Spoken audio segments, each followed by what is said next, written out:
Hey gang, what's going on? Welcome back here to another edition of Intuitive Angling. Really appreciate you guys checking today's video out and dragging a little bit this morning, man. We stayed up late last night watching a movie and Elijah got me up before the crack of dawn, so didn't get much sleep last night. So out here doing the video this morning.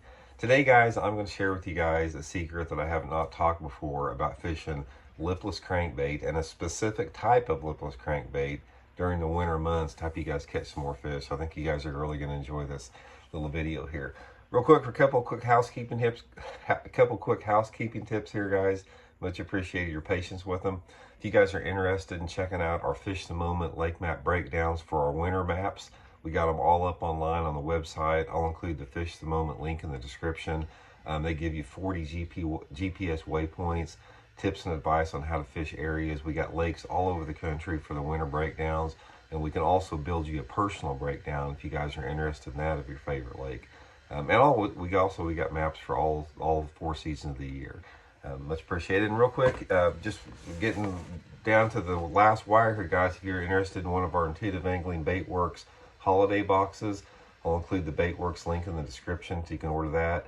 It's full of a bunch of stuff I've hand-picked out myself at the Baitworks tackle store, along with a little video link in there about how to fish everything I put together. So makes for a good gift there. Much appreciated. Okay, guys, a lot of people don't equate lipless crankbaits with wintertime bass fishing.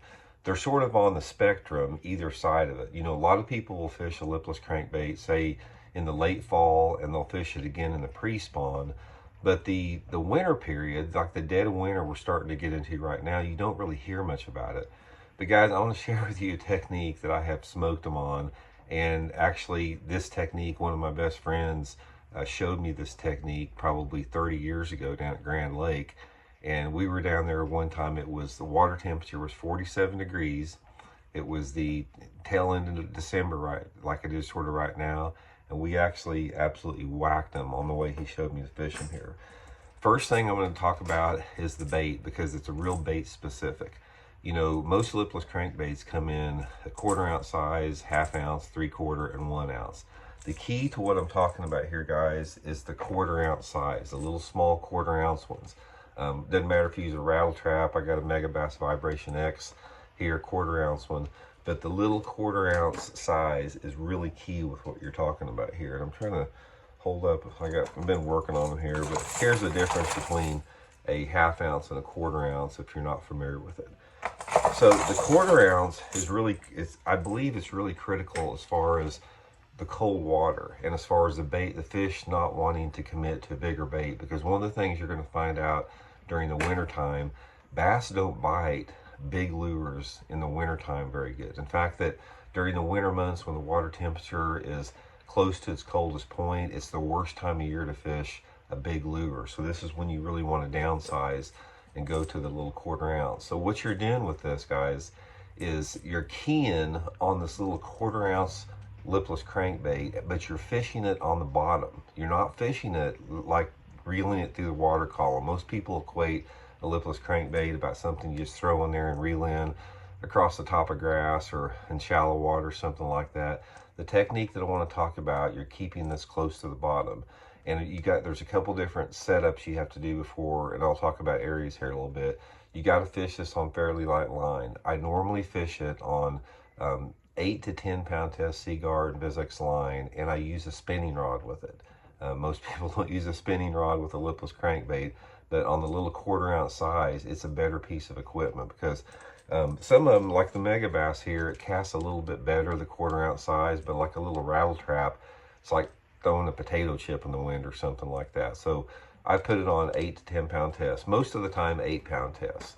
So what I'm doing with this is I'm keying specifically on main lake and secondary points, guys. Main lake and secondary points are the #1 bass habitat in the winter because you got a couple different types of fish on them. You have fish that are relating to the bottom, and you also have fish that are suspending out on those points, depending upon the water clarity, the type of forage you have in it, and the species of bass that you have in it. But you're specifically focusing on points, and you're even more specifically, what you want to look for is the flatter points, the points that are clay, gravel, mud, that type of stuff, small rock. almost like a shoal. These points that run way out into the water and have a gradual drop. So what I'm doing with the little 1/4 ounce bait is I'm throwing it out there with the spinning rod and I'm letting it go to the bottom, which takes a while. I mean, some of them go quicker, like the mega bass that falls a little quicker than the rattle trap. So, but if you're using a rattle trap like a lot of people, throw it out there, let it go to the bottom in the depth that you feel the fish are at. So if, say for example, if you're fishing water visibility that's 2 to 3 feet, you know those fish are going to be a little bit deeper. But if you're fishing a lake that's got 6, 8 foot clarity, it may be, you know, you may have to cast out, let it go to the bottom in 20 feet of water. So that's all relative. You have to figure that out. But once you get it to the bottom, all you're doing is just pumping it off the bottom about 3 or 4 inches, just like this. And this rattle trap is going to go slowly fall down. Then it's going to go up 5 or 6 inches. And the key is it's going to slowly fall down like that. So just hop it back to the boat, and as the bait works down the angle of the slope of the points, you're going to have to let it fall longer, because every time that you pull it and take up slack, the water's getting deeper. So you're going to have to be patient, and when a lot of times as it's going down, you may lose contact with the bait, and you may have to open your bail and free spool it and let it hit to the bottom and pop it off the bottom like that. Surprisingly weedless. I hardly ever get hung up with it.